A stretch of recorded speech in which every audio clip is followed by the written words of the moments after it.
Outubro é rosa, outubro é o mês dos cuidados da mulher. Seja bem-vindo ou seja bem-vindo ao nosso primeiro podcast da nossa campanha.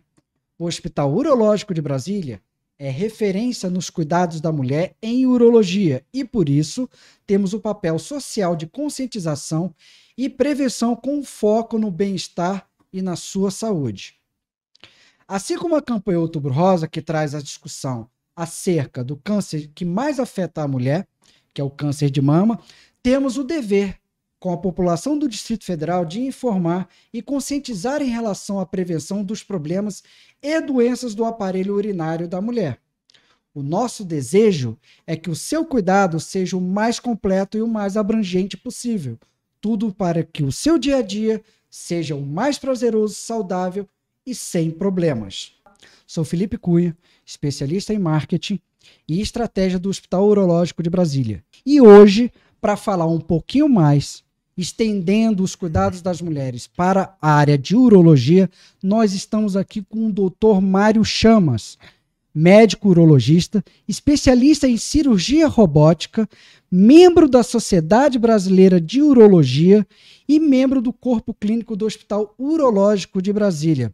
Dr. Mário, lhe dou as boas-vindas e é um prazer imenso tê-lo aqui conosco para falar um pouquinho para as mulheres. Nós sabemos que o Outubro Rosa é voltado para a questão do câncer de mama, mas não querendo parecer oportunistas, eu queria abranger esses cuidados para a área de urologia também, principalmente naqueles problemas que mais acometem as mulheres e que também é muito mais comum no seu dia a dia, influenciando na sua qualidade de vida, principalmente. Seja bem-vindo, Dr. Mário. Ô, Felipe, é um grande prazer estar com vocês aqui hoje. E é uma grande oportunidade a gente poder usar esse espaço para falar um pouquinho mais sobre a saúde das mulheres. A gente sabe que o Outubro Rosa ele foi criado para levantar a preocupação sobre o câncer de mama. Só que a grande importância dessas campanhas é você olhar para uma doença importante como o câncer de mama, mas também abrir esse leque para outras doenças importantes. Na urologia, a gente tem até uma grande dúvida, um grande tabu. Tem muitos pacientes que pensam que o urologista não atende mulher. Então isso é uma coisa que precisa ser bem esclarecida, porque assim, o urologista ele trata das doenças do trato urinário, então as doenças relacionadas aos órgãos produtores de urina, que seriam a parte do rim, ureter, bexiga, a próstata no homem e a uretra. Então as mulheres também, de toda forma, vão ter as doenças relacionadas à urina, que são relacionadas à bexiga e aos rins.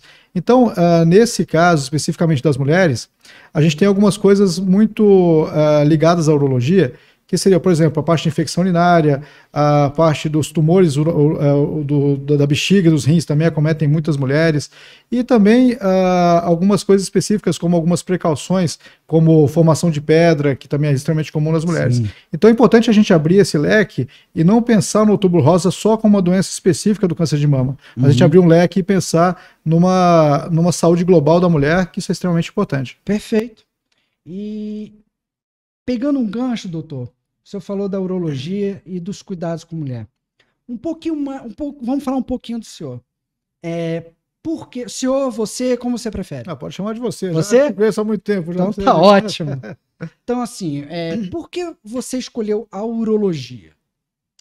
Olha, essa é uma pergunta muito interessante, Felipe, porque assim, quando eu entrei na faculdade, inicialmente, assim, eu pensava em fazer cirurgia pediátrica. Pediátrica. E aí, com o passar do tempo, aí a gente começa a rodar as clínicas todas, eu acabei decidindo por fazer cardiologia, e aí achei que cardiologia era uma boa opção.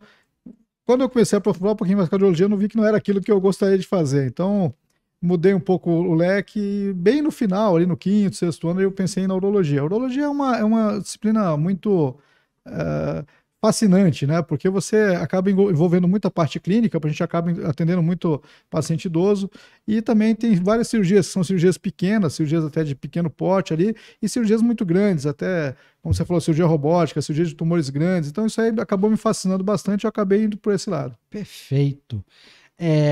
Uma das perguntas que eu tinha aqui para fazer para você era realmente porque a gente sabe que as políticas públicas, elas são principalmente voltadas para as mulheres, né? Tanto é que para o homem a gente tem a campanha do mês que vem, que é o Novembro Azul. Né? E a mulher, por essas políticas públicas já serem voltadas para elas, ela já se cuida mesmo. Né? Mas assim, doutor, no seu consultório, as mulheres que te procuram e os homens que te procuram, vamos pegar um gancho no que tange o seguinte. A mulher, ela sabe literalmente que o urologista é o médico dela para questões do aparelho urinário, ou ainda há alguma confusão entre elas da questão urologista, ginecologista, urologista é para homens, urologista não é para mulher, ainda tem esse certo ruído, e em qual dos dois sexos isso é mais comum? O homem confundir ou a mulher confundir? Felipe, assim, tem isso a gente vê de maneira recorrente no consultório. Até muitas vezes a gente está atendendo algum paciente mais idoso, aí ele vê uma mulher chegando, ele se impressiona, ele fala, nossa, mas aqui também atende mulher e tal. Então isso é um erro, entre aspas, comum, mas que, na verdade, a gente acaba convivendo com isso de maneira bem tranquila. A mulher acaba procurando muito a ginecologista como a sua principal médica, né? Sim. E a gente acaba pegando muitas vezes o paciente referenciado pela própria ginecologista. Perfeito. Então isso é muito comum no consultório, até uma coisa que a gente poderia ajudar esse podcast aqui a tirar esse tabu. Justificar algumas coisas. Porque tabu, assim, às né? vezes você tem uma paciente que tem um problema de pedra, um problema de infecção urinária, até um problema de dificuldade para urinar ou perda de urina, ela não necessariamente precisa ir antes no ginecologista, ela pode ir diretamente no urologista, porque com todos esses assuntos tratados com a parte urinária, a gente já está muito bem acostumado com isso, a gente atende tanto pacientes do sexo masculino como do sexo feminino sem nenhum problema. E uma lição que as mulheres dão para a gente é que as mulheres se tratam muito melhor que os homens. Sim. Então, elas têm aí uma precaução, uma parte de prevenção de doenças sérias lá, muito mais, levam isso muito mais a sério do que o homem. E isso ajuda também a gente, porque muitas vezes a própria esposa marca a consulta para o paciente e ela vai lá e leva o homem lá para tentar fazer com que ele também comece a ter uma prevenção maior. A mulher é importante também no processo decisório do homem buscar um tratamento também. Se consultar com o médico e tudo mais, não só na urologia. Isso, né? Porque assim, ela acaba influenciando ele, que ela acaba dando o exemplo dela, que ela se cuida melhor, vai uma vez por ano no ginecologista, e o homem não tem tanto esse costume. Então, é muito comum até a própria esposa marcar a consulta e levar o paciente lá. Então, a gente acaba tendo esse contato aí muito com o sexo feminino, principalmente em doenças como pedra nos rins, né, que as mulheres têm aí com uma certa frequência, infecções urinárias de repetição, perda de urina, né, é muito comum aquela mulher que teve vários partos ou até uma mulher que chega a uma idade mais avançada começar a não conseguir segurar a urina muito bem. Então isso é relativamente comum e a gente acaba vendo isso com muita frequência. Pegando só um ganchinho aqui, como você vê a participação das mulheres urologistas?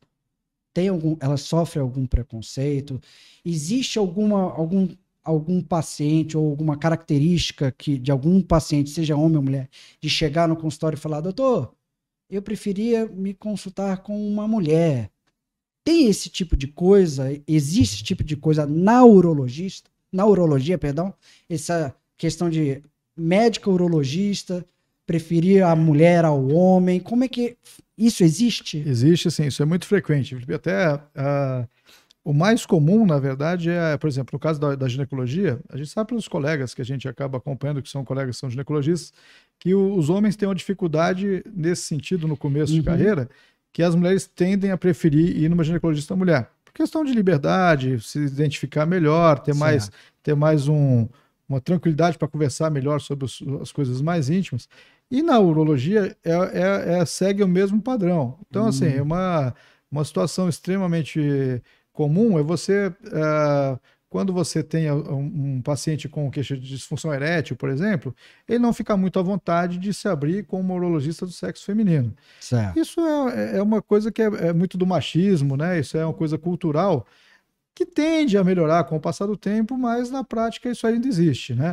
A quantidade de mulheres na urologia, ela era muito baixa, né? Isso há uns 10, 15 anos atrás, chegava a ser 30 mulheres urologistas contra 3.500 homens, a proporção da sociedade. Isso mudou. Nos últimos anos, eu diria, talvez aí eu não tenho números oficiais aí, mas aumentou, talvez tenha quadruplicado o número de mulheres, que ainda é um número pequeno em relação aos homens, mas a gente está vendo uma tendência disso mudar, né? Tem até isso, se não me engano, acho que 1 ou 2 anos atrás, um serviço de urologia estava com todas as 3 residentes eram mulheres. Então isso aí é interessante, que mostra uma tendência que está mudando aí com o passar do tempo. Os homens ainda são maioria no mercado.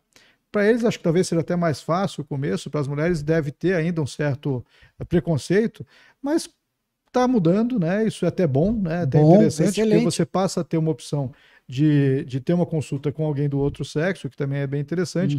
Tem alguns pacientes que têm ainda um pouco de receio de fazer o toque retal, e por incrível que pareça, às vezes alguns deles pedem para ser feito com uma mulher. Então, existe também, eles sentem talvez mais à vontade. Então, isso também é um aspecto interessante que nos últimos anos vem mudando bastante. Perfeito. Maravilha. Então, vamos lá. Adentrando ao Outubro Rosa. Eu gostaria de saber a sua opinião.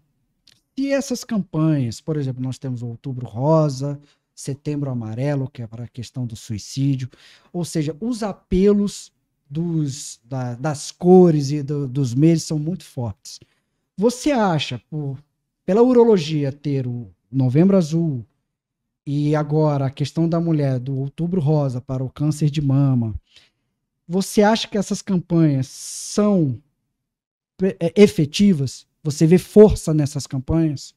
Olha, Felipe, acho que elas são essenciais, né? Porque assim, a gente nota que no dia a dia o homem e também a mulher, de certa forma, se preocupa muito com a saúde e com o bem-estar de todo mundo, menos com o bem-estar próprio. Então ele preocupa com o cachorro, com a reforma da casa, com o emprego, mas leva pouca importância para a sua própria saúde. E a mulher até um pouco melhor, mas também, de certa forma, você acaba postergando tratar da sua saúde e tratando de todos os outros problemas. E aí o peso de uma campanha dessa, tanto o Novembro Azul como o Outubro Rosa, ele chama a atenção que você, pera um pouquinho, está na hora de você olhar para você mesmo, e você parar de olhar para todo mundo em sua volta e olhar para você e tomar um pouco de cuidar da sua saúde, mudar os hábitos diários, fazer uma certa reflexão, que eu também tenho que cuidar da minha saúde e não só da saúde de todo o meu ambiente de trabalho e da minha família. Interessantíssimo esse ponto, porque realmente agora, fazendo uma reflexão, eu também sou assim. Eu acho que por ser pai, eu cuido mais dos outros, da minha filha, do que eu pensar em mim mesmo. E é interessante esse ponto, porque realmente, se a gente for parar para pensar no apelo, é sempre voltado para você. Ou seja, para mim que estou recebendo, não cuide de quem. Não, você para um pouquinho e se cuide. Agora esse momento é para você. Interessantíssimo, doutor. Então vamos lá. Não parecendo assim oportunismo, lembrando que a gente não quer, não é isso. A nossa intenção é abranger a questão dos cuidados da mulher, aumentar esse leque para outras situações também. Por ser o Hospital Urológico da área de urologia, por isso que nós vamos adentrar agora falando mais sobre os problemas da urologia na mulher.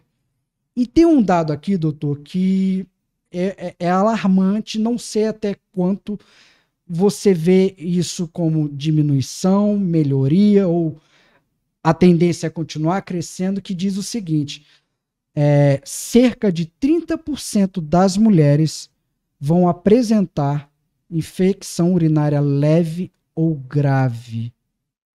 Lembrando que a gente vai abordar aqui a questão de infecção urinária e também alguma parte de DST. O senhor vai me explicar por que terminou aquela questão de DST, agora é IST, o que avançou, o que é apenas uma nomenclatura. Mas com relação à infecção urinária leve ou grave, 30% das mulheres vão apresentar. Este número cresce, diminui, é estatístico de média. O que é este número, doutor? Bom, Felipe, é porque assim, na verdade, isso é uma questão mais de anatomia, né? Vamos dizer, talvez estrutural, que é o seguinte: a mulher, estatisticamente, ela tem uma chance maior de ter infecção do que os homens. A explicação disso é a própria anatomia, né? Então, de uma maneira simples da gente explicar isso é que o canal da urina, que a bexiga é onde a urina fica armazenada. Certo. Quando a urina vai sair da bexiga, ela passa por um canal que é chamado uretra, e aí ela é eliminada. A uretra do homem, ela é mais longa. Porque Dado da também bexiga, a questão do pênis. se você pensar a saída da bexiga até a saída da ponta final da uretra, ela é mais longa, mede 10, 12, 14 centímetros. A mulher, ela tem uma uretra curta. Então, o que acontece? Uma boa parte das infecções ela é causada por uma infecção local. As bactérias que estão no local, ali na pele, ali no órgão genital, que entram na bexiga. Certo. Então, o trajeto para ela passar da pele até a bexiga da mulher é um trajeto curto. E aí esse trajeto curto favorece a você ter uma infecção, uma quantidade de infecções maiores na mulher. Se for pensar em termos do homem, a ponta da uretra, que é onde sai a urina, ela está afastada da região genital e mais afastada do ânus, que é onde saem as fezes. Por melhor que seja a higiene da mulher, essa região do ânus ali e a região da vagina, ela tem uma série de bactérias que são normais para o local. E aí, no homem, ele está afastado disso. Então, ele tem um menor contato com a região que está mais contaminada, que é a parte das fezes ali do ânus, e um menor contato com a região genital. Então, essa alteração anatômica, que parece uma coisa simples, acaba protegendo mais o homem do que as mulheres. E um outro fator importante é que as mulheres, na relação sexual, a proximidade do canal da uretra, onde sai a urina, é muito próxima da vagina ali. Então, ela está em correlação bem próxima da vagina. E na relação sexual, a lubrificação da mulher vai aumentar e o movimento da relação sexual, o próprio movimento mesmo da relação, ele empurra a bactéria para dentro da bexiga, pela uretra. Então, é extremamente comum você ter algumas mulheres que falam que nunca tiveram infecção, mas aí depois da relação sexual passaram a apresentar. É o que a gente chama de cistite de lua de mel, né? Isso é um termo que foi usado há muitos anos atrás, que é aquela infecção urinária após a lua de mel, assim, pensando que a mulher era virgem e começou a ter relação. Então, isso aí também é outro fator importante. Então, na prática, é um problema mais anatômico, né? Então, as mulheres têm que ter alguns cuidados especiais para diminuir o risco de infecção. A gente sempre, no consultório, fala 3 cuidados que são bem simples, que ela acaba, se ela seguir, ela tem uma boa chance de controlar essas infecções. O primeiro seria, depois da relação sexual, ir no banheiro e urinar, porque aquela bactéria está tentando entrar no canal. Tá? Então, se você for no banheiro, você vai estar lavando aquele canal e vai estar eliminando aquela bactéria que estaria entrando em contato com a bexiga em pouco tempo. A segunda orientação é aumentar a quantidade de água. Parece uma besteira, mas isso ajuda muito. Ingestão de água. Ingestão de água. Água, líquidos em geral. Porque o que acontece? Quando a urina está concentrada, que é com pouca água, a bactéria fica mais concentrada e ela tende a ter uma replicação maior e maior risco de infecção. Então, o aumento da quantidade de água, aquela urina vai estar sendo formada com mais frequência, com mais rapidez, e não vai ficar muito tempo parada na bexiga. Então, aquela bactéria que estaria na bexiga, ela vai estar sendo lavada de maneira mais constante. Então, a ingestão de uma água ou líquidos em 2 litros, 2 litros e meio por dia, acaba diminuindo o risco de infecção. E, por último, a gente orienta também a mulher não segurar a urina muito tempo.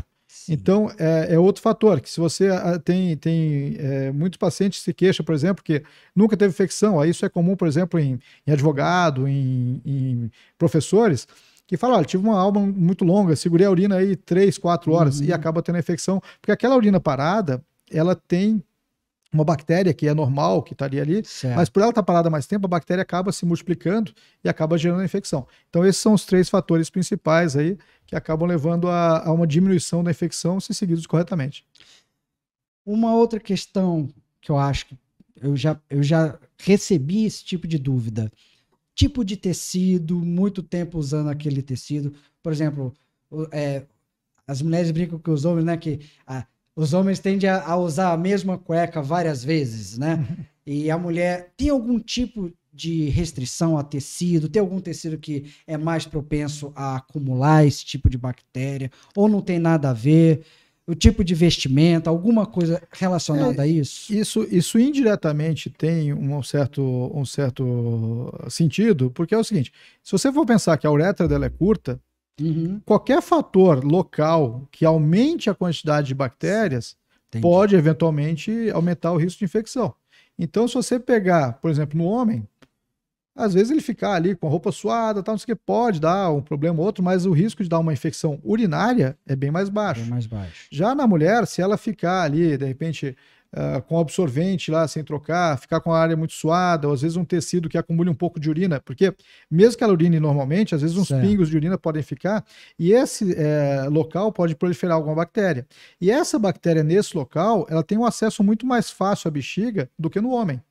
Então, qualquer situação local que de uma maneira ou de outra aumente a quantidade de bactéria na área genital ali, na área próxima à uretra, ela pode, de maneira indireta, aumentar o risco de infecção. Então, por isso que o pessoal fala, às vezes, assim, ela ficou com o biquíni molhado muito tempo, ou usou a calça jeans. Então, assim, isso não é uma coisa que eu vou te dar, tal tecido, não é. É qualquer situação que aumente a concentração de bactéria localmente, de maneira indireta, pode aumentar o risco de infecção urinária. Perfeito. Então, como o senhor falou da questão também do IST, né, que você tinha falado, eu Isso. acabei... Não, mas a DST eu vou te perguntar agora, não tem problema nenhum, não. Já pegando, então, já dando continuidade na sua explanação, o senhor falou muito da questão da relação sexual, né? Então, da questão também... Não é uma questão higiênica propriamente dita, é uma questão de que aquela bactéria ela tem que ser eliminada, expulsa por meio da pessoa depois da relação, ela expelir aquilo por meio da urina, ela urinar e tirar a possibilidade daquela bactéria entrar. Isso é um detalhe extremamente importante. Isso aí você tocou no ponto-chave aí, que é o seguinte.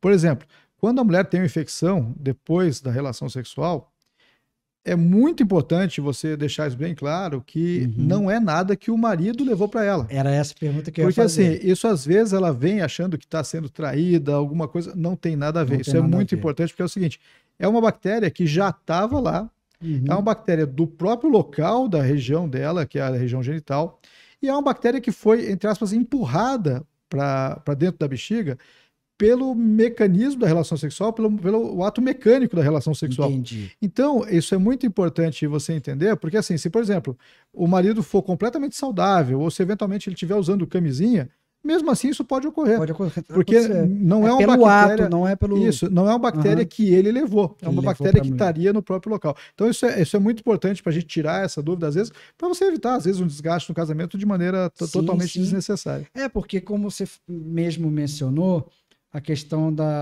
a mulher, a virgem, passou a ter a relação sexual e contraiu ou pegou infecção urinária. Isso não quer dizer que foi o homem que foi promíscuo, que ele até não seja da higiene dele também. Sim. Isso é muito importante porque agora, quando a gente falar agora de DST, que é realmente a doença sexualmente transmissível, que hoje mudou a terminologia, o senhor vai me explicar por que mudou. Isso é para ficar bem claro para quem está aqui nos assistindo que cuidado ao julgar o homem, seu parceiro, porque infecção urinária não é o que nós vamos falar agora, DST, que é a doença sexualmente transmissível. E que realmente, muito bem explanado pelo Dr. Mário, é a questão de que, cara, é o ato em si, não é propriamente alguém que está transmitindo isso. Excelente. E até uma parte aqui, Felipe, é porque assim, eu também vejo muito no consultório, às vezes algumas mulheres que têm infecção de repetição chegarem, de certa forma, frustradas, assim, achando... E isso aí é uma coisa que a gente tem que explicar, e que também é muito importante, não é nada que a mulher esteja especificamente fazendo de errado, entendeu? Sim. Porque assim, por melhor que seja a higiene dela, os cuidados íntimos, essa é uma região que tem as bactérias que são normais para aquela região. E tem algumas mulheres que têm uma propensão a ter mais infecção, que é uma coisa que acontece, às vezes por vários fatores locais ali, anatomia, às vezes algumas rotinas que elas fazem no dia a dia. Então, assim, isso é deixar muito claro até para as mulheres que estejam vendo isso, que não é necessariamente alguma coisa que a paciente esteja fazendo errado, que vai levar a uma infecção recorrente. Isso aí tem casos aí que a gente tem que entrar com medicação preventiva, tem casos específicos, às vezes tem algumas alterações na própria bexiga da mulher, algumas alterações anatômicas da via urinária, presença de cálculo nos rins, então tem vários outros fatores. mulheres. Então, tirar esse estigma, tirar essa pressão da cabeça, Sim. realmente cada caso tem que ser avaliado de maneira bem específica e para muitos deles a gente tem uma solução que às vezes é muito simples. Sim, e como bem mencionado por você no início, a mulher já tem um certo mais cuidado, mais preocupação com a saúde.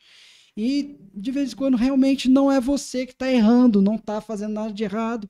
Eu escutei uma vez, acho que é justificado por toda essa sua explicação. Escutei de um urologista muito próximo a mim, numa palestra dele, que era muito divertida. E ele falava: a mulher foi feita para duas coisas, para ter infecção urinária e para ter neném. Aí ele explicava exatamente isso, como o senhor falou, que é a anatomia dela, do jeito que ela tem o seu órgão, exatamente como o senhor falou, e que realmente as mulheres, algumas delas ainda tem um negócio com ela, o seguinte: poxa, mas mesmo assim, será que eu estou fazendo algo de errado? Né? Muitas delas perguntam para você no seu consultório como fazer para prevenir e qual seria essa principal prevenção. E se, quando não tem como prevenir, como é feito o diagnóstico? Certo. A prevenção volta naquelas orientações, daqueles três pontos, né? Três pontos. Só para a gente revisar, que seriam aumentar a quantidade de água, não segurar a urina muito tempo, certo. E depois da relação sexual, ir no banheiro e urinar. urinar. Esses são os principais, é extremamente simples. Com relação ao diagnóstico, isso também é importante, porque o pessoal fala, infecção, tal. Quando que eu vou suspeitar que eu estou com uma infecção? A infecção urinária, ela dá como sintoma principal uma ardência quando você vai ao banheiro. Certo. Às vezes a urina pode mudar de cor e pode estar com um aspecto mais concentrado e em alguns casos até sangue na urina. Tem muitas vezes que o paciente chega assustado, achando que está com uma coisa gravíssima, e uma simples infecção urinária pode dar uma presença de sangue na urina que está ali bem dentro do esperado.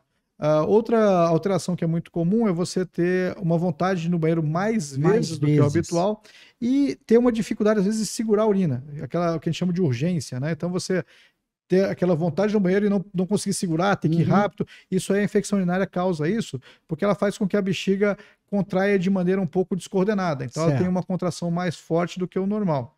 Então, isso aí é relativamente comum. E o que é importante para quem está nos assistindo é entender que teve algum desses sintomas, procure o urologista, ou se não tiver à vontade, vá no ginecologista também. O importante é que vá em algum médico que possa detectar esse problema e aí ser corrigido de forma simples. O tratamento, na imensa maioria das vezes, a causa é a infecção bacteriana, e a infecção bacteriana a gente trata com alguns antibióticos, né? Isso aí, quando é uma infecção simples, às vezes até 3 dias de antibiótico pode ser feito. Tem alguns antibióticos que também são realizados até em dose única, às vezes uma dose só já resolve o problema.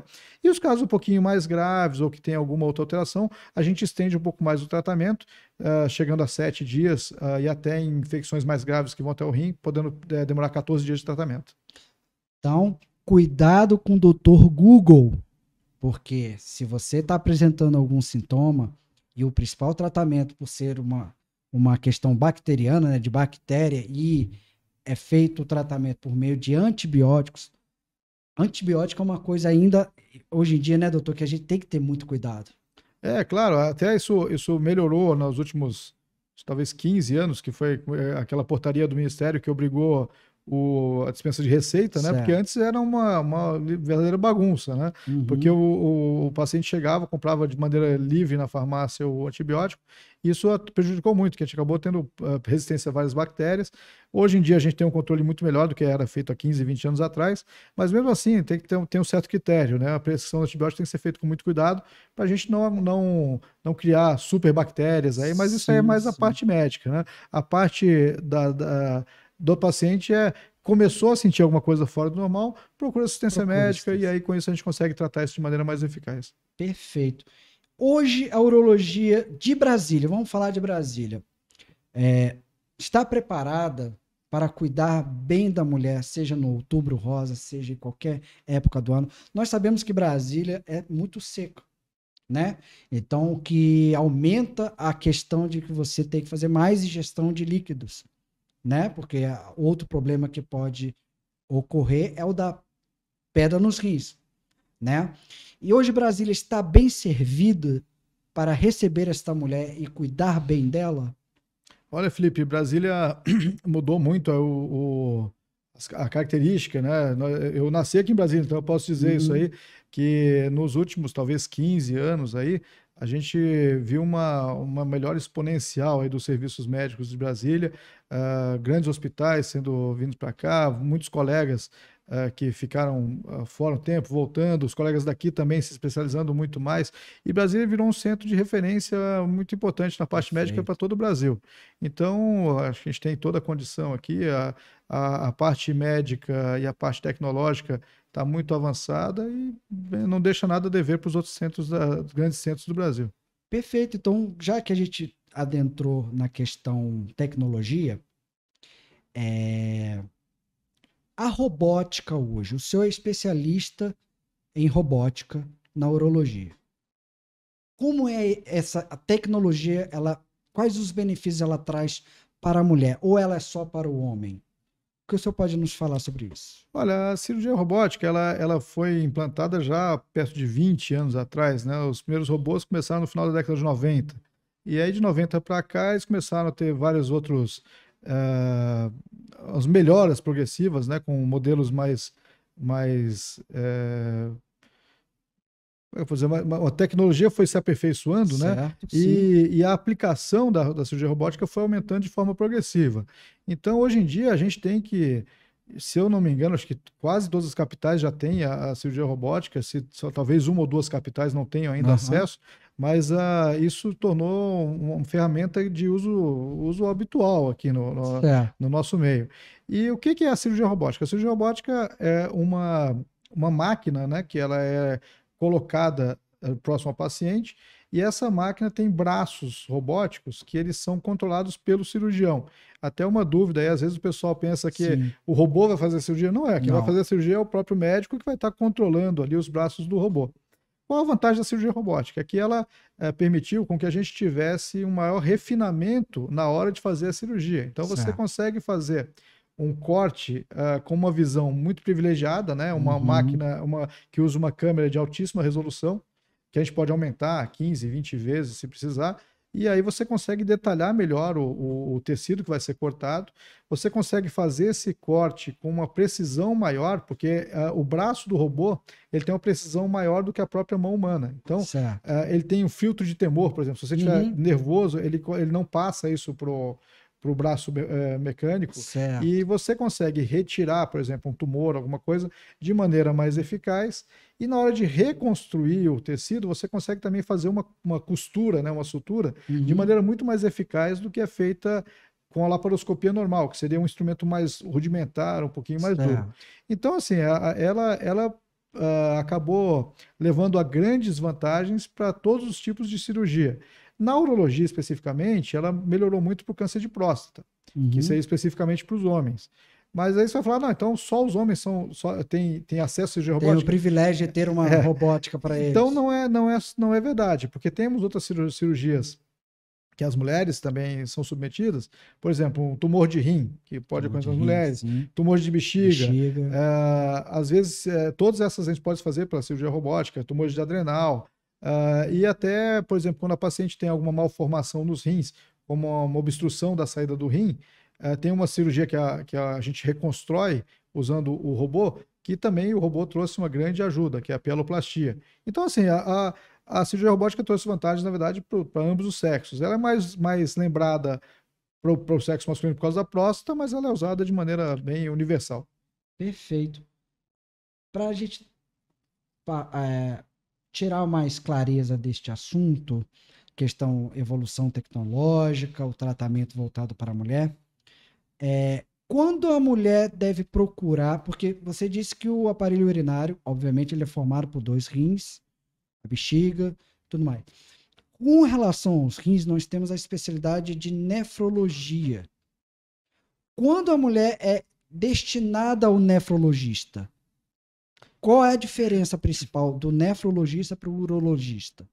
Isso é uma dúvida bem frequente, né? O que acontece? Para ficar mais prático para explicar, é o seguinte: a gente volta lá na formação, né, do Uhum. médico. O nefrologista ele tem que fazer uma residência de clínica médica e depois que ele termina a residência de clínica médica, ele faz uma residência de nefrologia. Certo. O urologista, ele faz uma residência de cirurgia geral e depois é que ele faz residência de urologia. Então, na prática, o nefrologista ele é um clínico geral que se especializou em cuidar dos rins. Dos rins. E o urologista, de maneira bem rudimentar, seria um cirurgião que se especializou em tratar da parte urinária.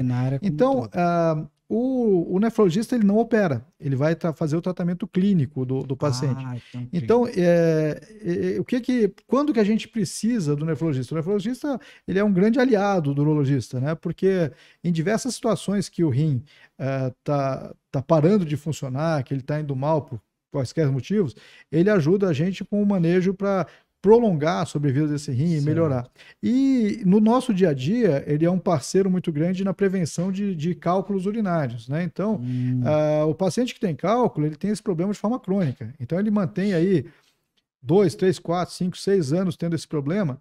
E se você não mudar, às vezes, algumas coisas do dia a dia dele, alguns detalhes do hábito dele, ele vai ficar tendo isso aí de forma recorrente. Entendi. Então, o nefrologista, ele é o nosso aliado para avaliar esse paciente de maneira mais aprofundada e entender por que esse paciente está formando esses cálculos e se ele tem alguma alteração, alguma coisinha que ele pode fazer para diminuir a formação do cálculo.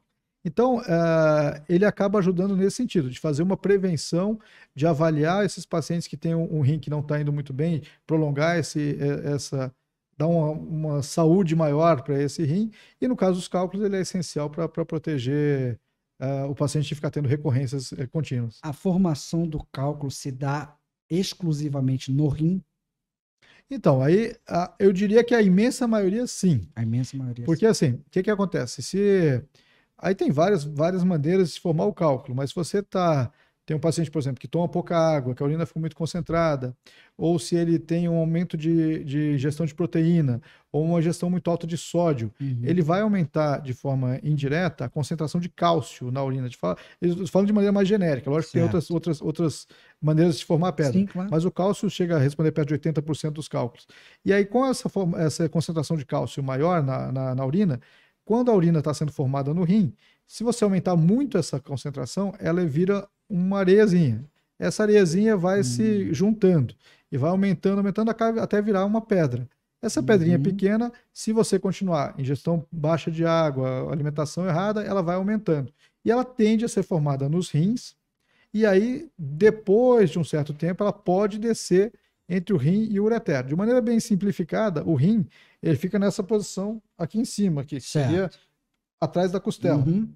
A bexiga fica aqui embaixo, atrás do osso, aqui na altura do cinto. Certo. Entre o rim que está aqui em cima e a bexiga que está aqui embaixo no cinto, tem um tubo que liga os dois. Então, esse tubo é o ureter. Então, a urina é produzida aqui em cima, desce por esse tubo e fica armazenada na bexiga. Se a pedra está lá no rim, ela geralmente fica lá quietinha, não incomoda ninguém. Se ela desce em direção ao ureter, aí que é o problema. Porque se ela desce e para no meio do caminho, ela funciona como se fosse uma rolha. E essa rolha obstrui o canal do rim. Obstruindo o canal do rim, dá aquela dor terrível que o pessoal conhece, que é a dor da pedra nos rins. Então, respondendo a sua pergunta de uma maneira mais prática, as pedras são formadas no rim? Sim, a imensa maioria, que é nesse mecanismo que eu te falei. Mas tem uma exceção aí, que seriam as pedras que são formadas na bexiga. Que aí é outro tipo de problema. Se, por exemplo, se o paciente tem uma dificuldade para esvaziar a bexiga, que geralmente é por causa da próstata, a urina fica muito tempo parada lá dentro, e essa urina parada pode eventualmente causar umas pedras na bexiga. Então isso aí é um outro tipo de mecanismo, mas respondendo a tua pergunta seria a maior parte nos rins e algumas delas na bexiga por problemas específicos da bexiga. Perfeito. Pedra nos rins é igual à cirurgia, doutor? Ou seja, quem tem pedra nos rins é obrigatório fazer uma cirurgia? Não, isso também é muito importante a gente tentar deixar bem claro para vocês, que é o seguinte, chega o paciente, liga para a gente e fala, e se tiver pedra, eu vou operar? Depende. Porque assim, depende de muitos fatores. Primeiro depende do tamanho da pedra, que isso é talvez o fator mais importante. Porque se você tiver uma pedrinha pequena, ela tem uma chance muito alta de sair sem te dar nenhum problema. Então, digamos que eu tenho uma pedra nos rins aí de 3 milímetros. Aí a gente usa estatística, né? Como é que é a estatística? A gente pega casos muito parecidos com o teu e estuda para ver como eles sobreviveram desse jeito. Então, de 3 milímetros, por exemplo, ele tem uma chance de 70% de sair sem te dar nenhum problema. Só que aí se a gente pega uma pedra de, por exemplo, 7 milímetros, por exemplo, aí a Fala coisa de já inverte. milímetros, né? Já faz um estrago danado. Então essa pedra de 7 milímetros já tem uma chance de 70% de não sair. Não sair. Então a gente acaba tendo que avaliar cada caso de maneira bem específica. Primeiro, o tamanho da pedra, isso se estiver nos rins. Se ela estiver no canal entre o rim e a bexiga, que é no ureter, aí a gente tem que ver os fatores específicos. Por exemplo, há quanto tempo que ela está lá, se está causando dor há muito tempo, se o paciente tem uma dor que está facilmente tratável. Casos específicos, assim. Por exemplo, às vezes você chega um paciente que tem uma dor que não é tão grande, é uma pedra pequena, você manda o paciente para casa, pede para ele esperar um pouquinho e tem uma boa chance que essa pedra saia. Mas tem exceções a isso. Se tiver, por exemplo, essa mesma pedra, mas tiver uma infecção associada, a gente é obrigado a tirar a pedra, porque a infecção vai só piorar se você não desobstruir o canal. Então, assim, não tem uma resposta muito objetiva para isso. Na verdade, cada caso tem que ser avaliado de maneira muito específica e tem alguns casos que precisam de cirurgia, outros casos que não precisam. Perfeito. Como é que é a característica dessas pedras, doutor? Porque quem tem sabe que é doloroso demais. Ela é o quê? Ela é pontiaguda? Ela é uma massinha? Como é que é? Ela pelo fato de ser uma areinha, uma junção, a maior parte dela formada por, perdão, Cálcio. Cálcio, né? Como é que é a característica dela? Porque eu já vi, tem até amigos que já falaram, rapaz, eu espelhei uma pedra que ela me desceu rasgando, eu senti ela rasgando mesmo, a dor é muito grande. E na mulher não deve ser diferente, eu acho que a única diferença é que o homem vai sofrer mais por ser o canal mais longo da travessia dela, né? Como é que é feito como é que na mulher ela é expelida e qual é a característica dessa pedra maledeta? Então, a pedra eu trabalho com isso há mais de 15 anos. Eu digo o seguinte, é imprevisível. Porque assim, você tem pedras, às vezes, que tem a superfície completamente lisa e tem pedras que parecem um ouriço, que tem aquelas pontas assim. Então, assim, cada paciente é de um jeito. Porque depende muito, às vezes, do local onde a pedra foi formada. Você tem, às vezes, uma pedra que a gente chama de pedra coraliforme, que ela é formada dentro do rim, e ela acaba ficando no formato do rim. Do rim. Porque ela vai ocupando o espaço e vai se moldando ali. Certo. Então, assim, o formato da pedra, ele é um pouco imprevisível. Até muitas vezes você tem uma tomografia que fala que tem uma pedra, por exemplo, de 3, 4 milímetros. Aí você pensa, essa pedra vai sair. Essa pedra acaba não saindo. Aí quando você vai lá e retira a pedra, você vê que ela tem, às vezes, um espículo, alguma coisa aí que acabou atrapalhando. Então, não dá para prever. Isso é muito imprevisível. E com relação à mulher, ela tem a facilidade da uretra mais curta, mas assim, o que preocupa a gente mais, na verdade, não é nem tanto a uretra. Porque, voltando aqui de novo, o rim aqui em cima, a bexiga embaixo, no canal, na parte bem próxima da bexiga, é como se fosse um funil. Na parte de baixo, ela fica um pouquinho mais fechada. Nesse local é onde geralmente para, é quando está próximo da bexiga. Aí o pessoal fala, mas está próximo da bexiga, não é, porque aí realmente é onde está quase, é um lugar mais difícil. Aí é como se fosse, fazer uma analogia, nesse local, a pedra, o canal mede, em média, de 4 a 5 milímetros. Certo. Então, se você tiver uma pedra, por exemplo, de 6 milímetros, é como se fosse uma pessoa grande para passar numa porta pequenininha. Sim. Pode passar, mas tem que apertar um pouco ali, às vezes pode ser que dê certo. Mas se ela passar desse canalzinho apertado entre o rim, entre o ureter e a bexiga, o outro canal, que seria o da uretra, ele é cerca de 2 vezes maior. Então, se ele passar no de cima, o de baixo geralmente não dá problema. Aí, a não ser que o paciente tenha alguma área fechada, alguma coisa, mas o mais comum é, se passar nesse de cima, a outra vá sem problema nenhum. Essa é mais ou menos uma regra aí que a gente acaba seguindo. Perfeito. Doutor Mário, você recebe pacientes de outros estados? Já trata bastante paciente de outros estados? Não é tão comum, mas acontece, assim, porque o que acontece? Muitas vezes a gente opera alguns pacientes de fora, e aí é interessante que, assim, numa cidade específica, aí ele acaba referenciando pacientes daquela cidade. E com a cirurgia robótica, que a gente ficou muito tempo aqui em Brasília como sendo um centro de referência, enquanto as outras capitais não tinham, tinha muitos pacientes de outras capitais que vinham operar aqui em Brasília. Então, isso acabou acaba, às vezes pacientes de outros estados pedem uma segunda opinião, tal, e eventualmente Entendi. acabam operando aqui também. E Brasília tem uma vantagem que o aeroporto daqui ele dá uma opção de muito grande de voos, então a gente acaba tendo uma facilidade grande Certo. para eventualmente outros pacientes de outros estados virem para Então, cá. Brasília aí, também é um bom centro e bastante procurado por pessoas. Apesar de que, como foi bem explicado pelo senhor no começo, os nossos estados brasileiros já estão bem servidos, não só para a urologia, como também a robótica. Isso se confirma? Sim, sim, ela aumentou bastante, né? Eu não tenho o número exato para dar Sim, agora, mas na claro. Sim. prática, assim, o que se limitava antes a Rio, São Paulo, começou a ampliar. Agora, as principais capitais do Nordeste têm, as principais capitais do Sul, Centro-Oeste. Na região Norte, se eu não me engano, acho que tem uma ou outra capital que ainda não tem, mas a maioria está em processo de Sim. compra e implantação. Então, isso acabou facilitando muito. É porque tem muito paciente que ainda pensa, se eu quero realmente ter a solução, eu vou para os grandes centros, Sim, sim. grandes hospitais, né? Então, aonde? Então, no sudeste do país. Então, Brasília também está bem servida com relação a isso. Tá? Sim, a gente tem Brasiliense pode ficar tranquilo quanto a isso. A brasiliense também. pode ficar tranquilo que a gente tem aí uma estrutura hospitalar de alto nível aqui hoje em dia, que não fica nada a dever para nenhum outro centro. Perfeito. E a mulher, doutor? Vamos falar um pouquinho das diferenças dela na busca pelos cuidados. O que você percebe dentro do seu consultório? Quando ela descobre um problema, eu vou falar o seguinte: minha filha fala para mim, papai, você parece criança. Eu que sou a criança, você parece. Quando você tem uma dor, você não aguenta. Eu aguento muito mais que você. Realmente, eu sou assim intolerante à dor, né? E além da dor, quando eu descubro um problema, eu tenho uma característica comigo que primeiro eu sofro bastante, do tipo, é um impacto muito grande quando eu descubro um problema. Como que a mulher dentro do seu consultório ela reage olha, como foi bem colocado pelo senhor na nossa entrevista aqui, é que cuidado diferenciar algumas coisas, nem sempre veio de uma outra pessoa, né? A questão da infecção urinária e o parceiro.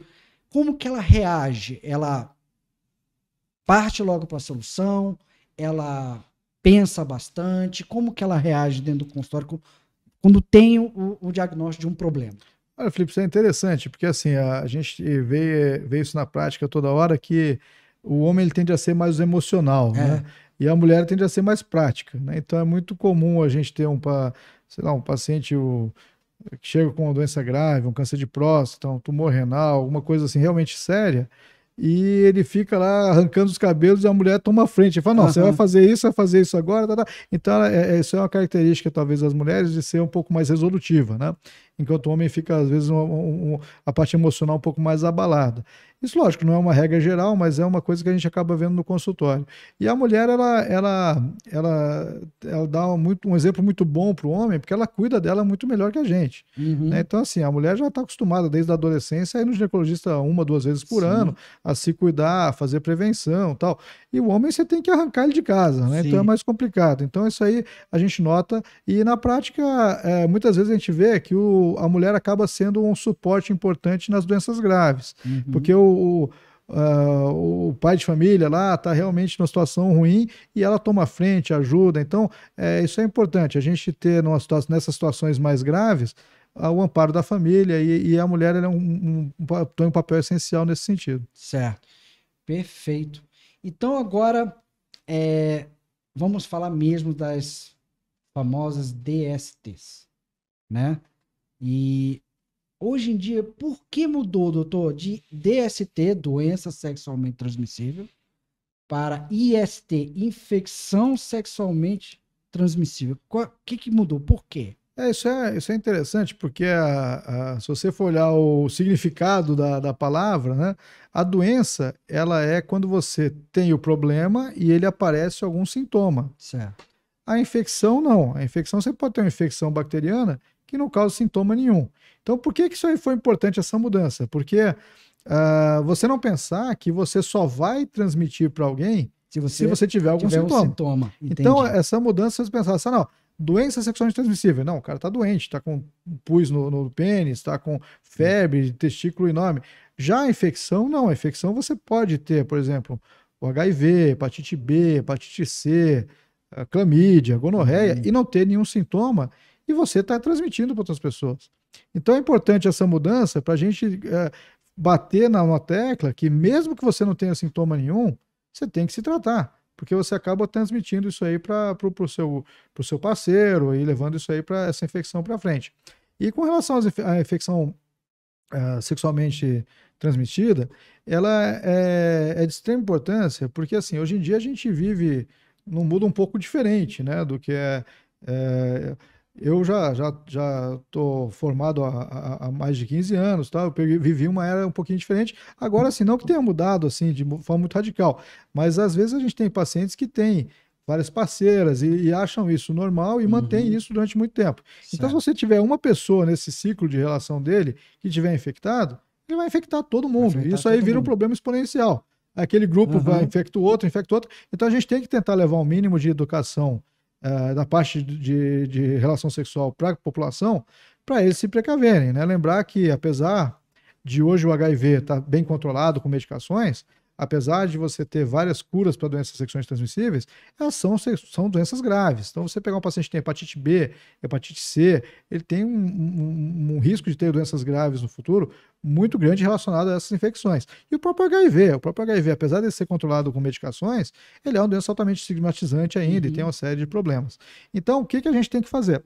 Primeiro, tentar, quem tem filho pequeno aí e tal, é essencial você levar, talvez para o urologista, quando é homem, ou para ginecologista, quando é mulher, aos 13, 14, 15 anos, para ele ter uma conversa séria sobre HPV, ter uma conversa séria sobre o uso de camisinha, conversa séria sobre risco de você engravidar uma pessoa de maneira não programada, risco de você ter doenças graves, recorrentes, pós-infecção sexualmente transmissível.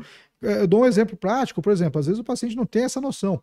Uma uretrite, a gonorreia, por exemplo, se você tiver 1, 2, 3 gonorreias, que hoje em dia é extremamente comum, o paciente acaba não usando camisinha nunca, se começar a ficar uma coisa recorrente, ele pode evoluir para um problema que é um problema extremamente grave que todo urologista conhece bem, que é a estenose de uretra. O que é a estenose de uretra?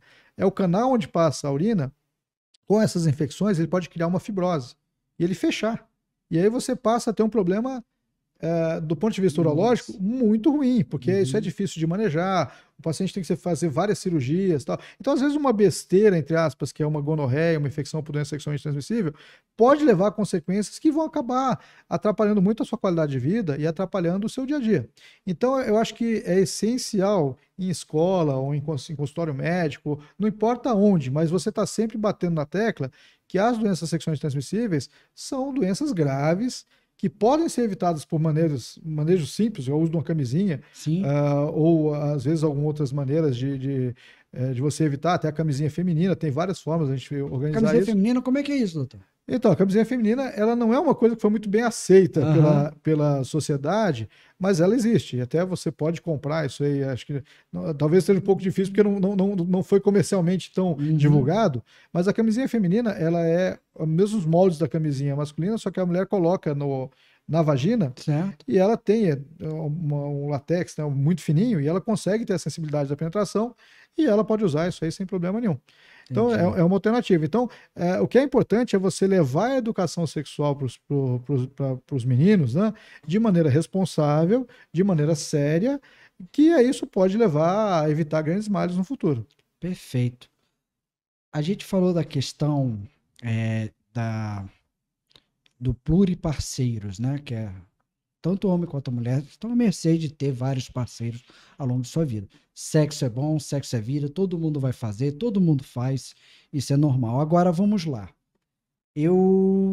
Vamos supor, o homem ou a mulher tiveram alguma DST na sua fase solteiro, certo? Foi lá, cuidou.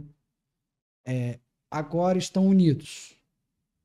Não necessariamente algumas DSTs não vão voltar, ou um pode adquirir do outro.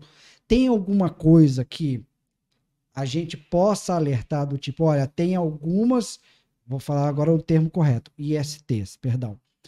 Tem alguma IST, tirando o HIV, obviamente, que, uma vez adquirido, mesmo tratado, e agora você está numa parceria concreta de união exclusivamente com aquela pessoa, que possa a pessoa transmitir mesmo assim, mesmo já ter tratado alguma coisa, por exemplo, herpes.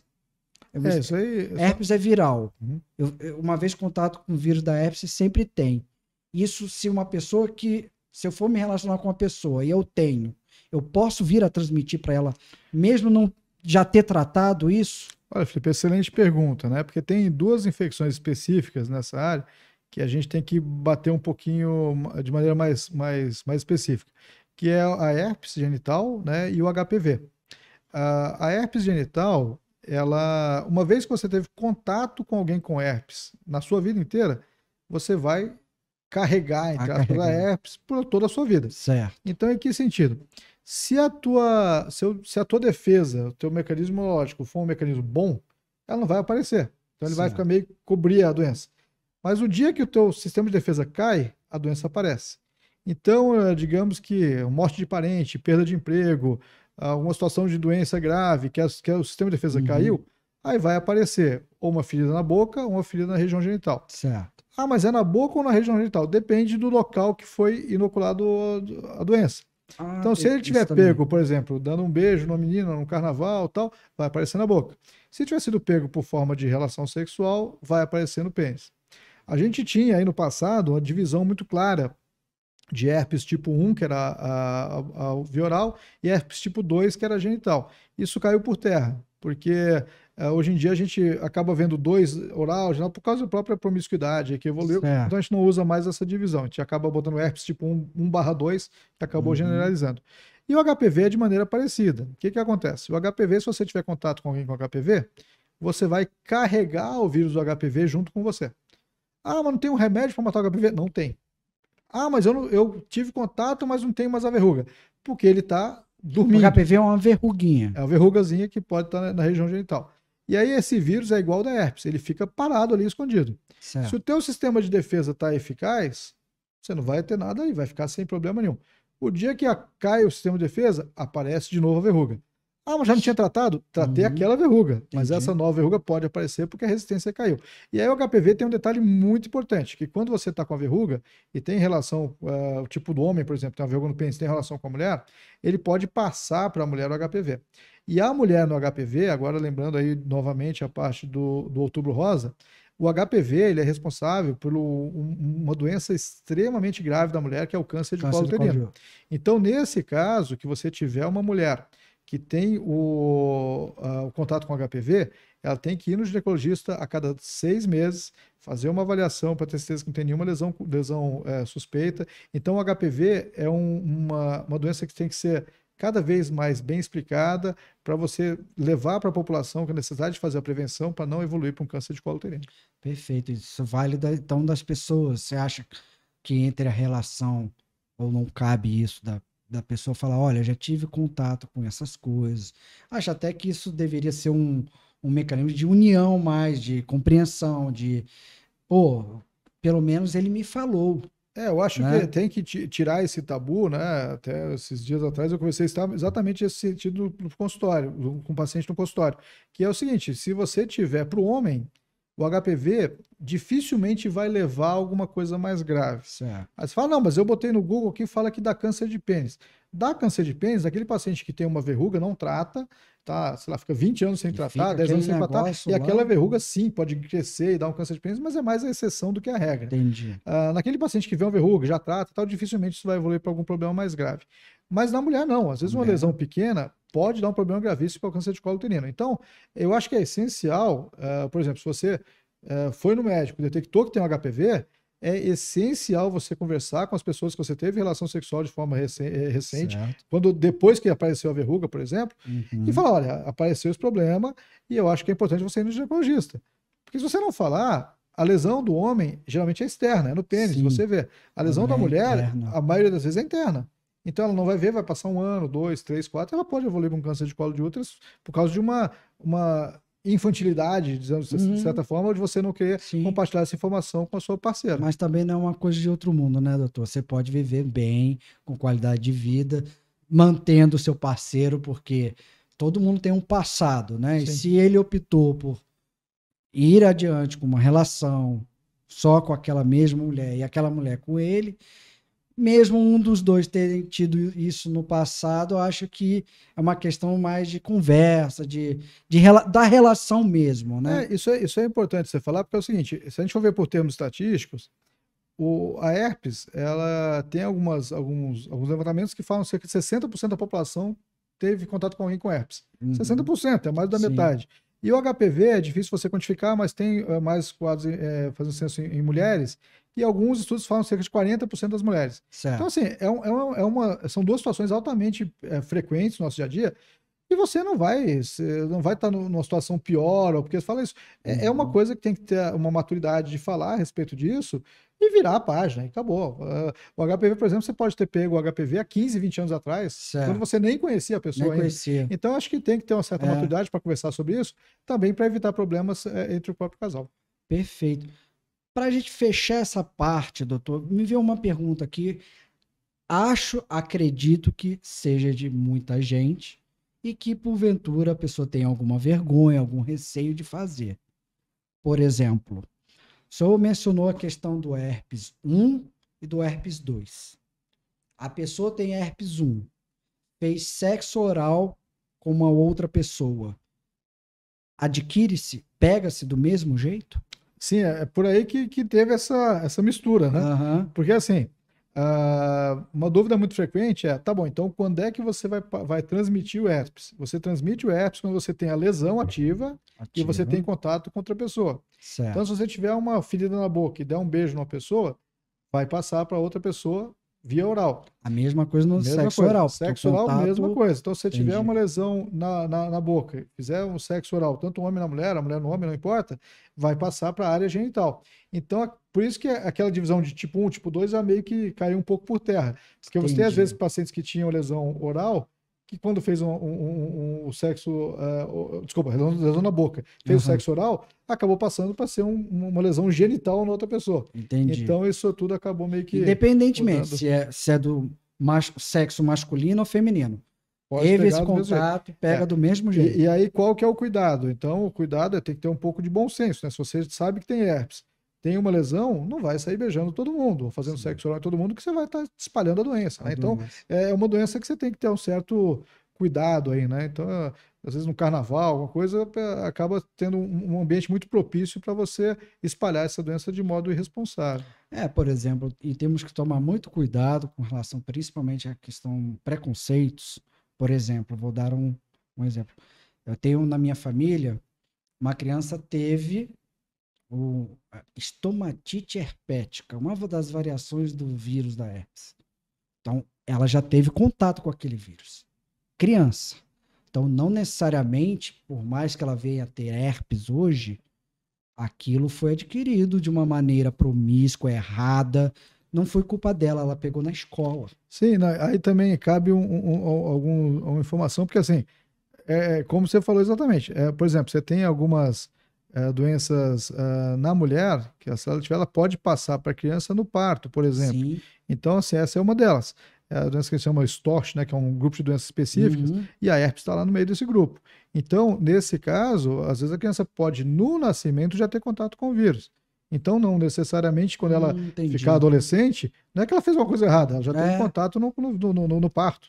Isso é importante esclarecer, porque realmente existe um certo preconceito, né? Do tipo, você tem herpes, a pessoa já faz uma associação, e isso é importante.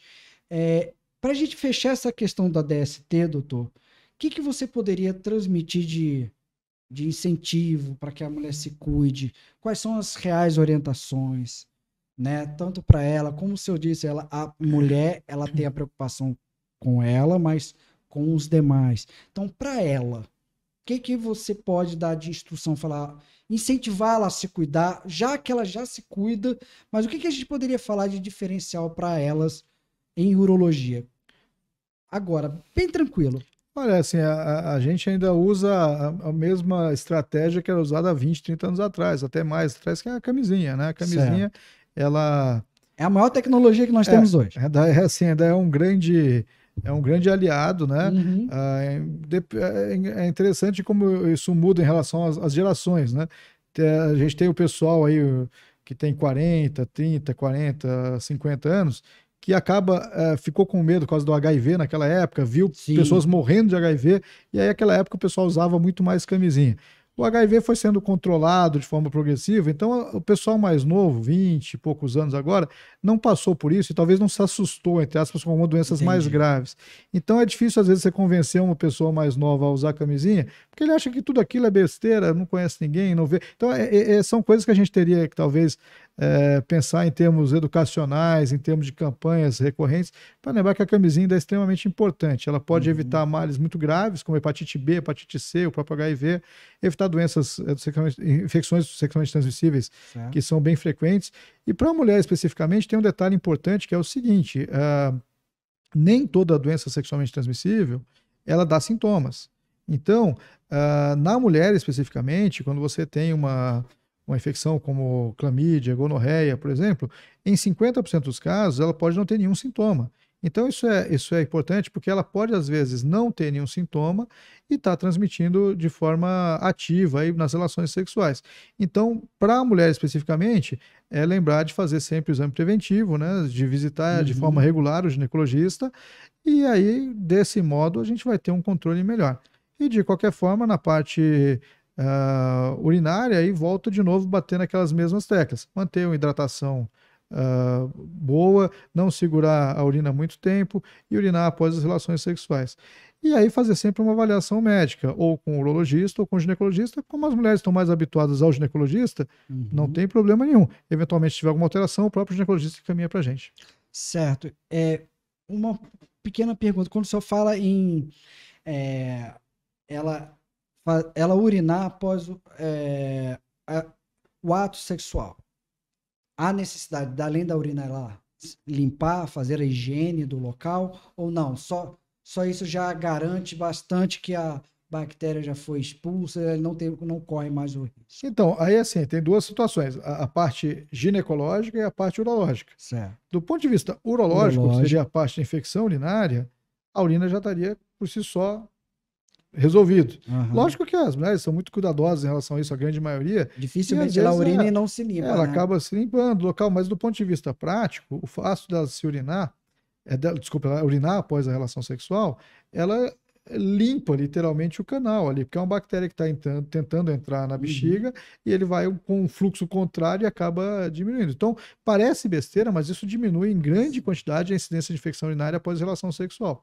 Então, o ideal, na verdade, seria a mulher adquirir isso talvez como um hábito, e aí, principalmente aquelas que têm infecção urinária e repetição, e começar a fazer isso de forma recorrente, porque isso acaba melhorando bastante. Perfeito. Doutor, por mais que a gente esteja gravando, quando a gente lançar esse nosso podcast, nós vamos abrir para perguntas. Então, se você tiver alguma dúvida, mesmo sendo gravado, você pode entrar lá na. Provavelmente esse vídeo vai estar no YouTube, né? Que é 100% certeza. Então você vai entrar lá no nosso canal no YouTube, vai entrar nesse vídeo, já vai aparecer para você lá. Você pode mandar a sua pergunta, certo? O nosso. Lá no YouTube mesmo, que nós vamos passar para o Dr. Mário e vamos responder a todas elas. Vamos tentar, pelo menos, responder todas elas. Né? Tentei aqui ao máximo pegar problemas ditos comuns, né, que são acometidos na mulher. Tentei ao máximo aqui fazer perguntas que muita gente gostaria de fazer e de repente tem uma certa vergonha ou não se sente à vontade para fazer, né? E deixar aqui, eu vou deixar na descrição desse vídeo todos os contatos do Dr. Mário, para que se porventura você se identificou ou identificou com algum desses problemas, ou alguns desses problemas, você vai poder entrar em contato e já procurar, já partir já como mulher, que muito bem se cuida, já o tratamento. Doutor Mário, foi incrível, foi bom demais ter você aqui. E é muito bom saber, eu como cidadão brasileiro, apesar de não ser daqui, é muito bom saber que nós temos um profissional como você, de um avanço tecnológico que você domina e que nós estamos bem servidos na área de urologia, principalmente por ser do Hospital Urológico, pessoas como você, o profissional como você. E eu agradeço demais esse nosso momento, esse nosso bate-papo, e eu espero poder convidá-lo para outras coisas também. Ô, Felipe, para mim é uma honra estar aqui, né? A gente já conheço você há muitos anos, assim, é um trabalho maravilhoso que você faz aí na parte do marketing no hospital, esse direcionamento de coisas práticas, assim, que são muito úteis para quem está vendo a gente. E para mim é uma grande alegria, estou à sua disposição. Também quem quiser fazer perguntas aqui, vai ser um grande prazer. E precisando de alguma coisa, é só procurar a gente no Hospital Urológico, que a gente está à disposição. Obrigado. E assim, a gente do marketing, a gente às vezes é mal visto, porque muitas das coisas parece que é oportunismo da nossa parte. E não é. A gente tenta divulgar e trabalhar conteúdos que a gente possa traduzir para quem é leigo, para quem não tem muito contato com aquela informação, da melhor maneira possível, para que você procure se prevenir e procure o tratamento correto.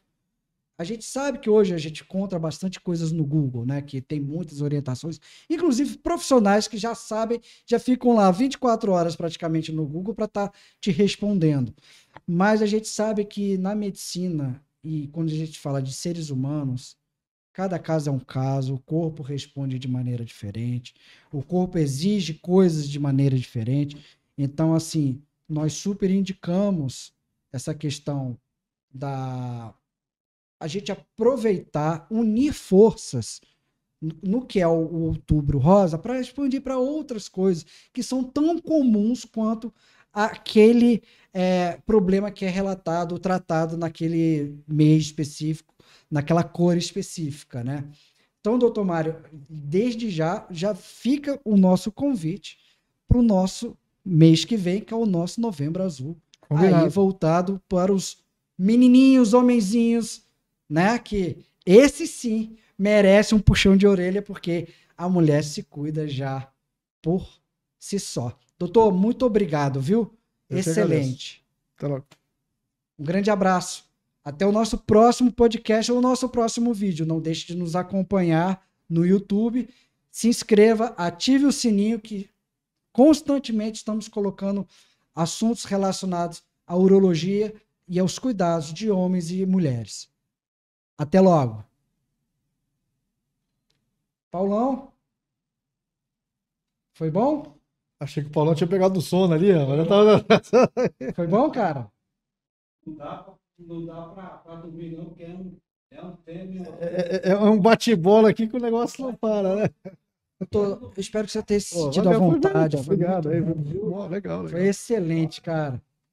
E teve legal. Coisas aqui, ô Paulo, que eu saí do roteiro, o doutor na botija. Pô, legal demais, legal. Viu? Não, foi bom, foi diretão, a gente não parou, né? Não, quando não para, eu acho que é bom. Rende melhor. Rende bastante. Porque parando, você para, volta e gagueja, vai diretão, foi fácil. Foi muito bom. Mas eu vou ter que ir, que eu tô em cima. Sim, doutor, vai lá.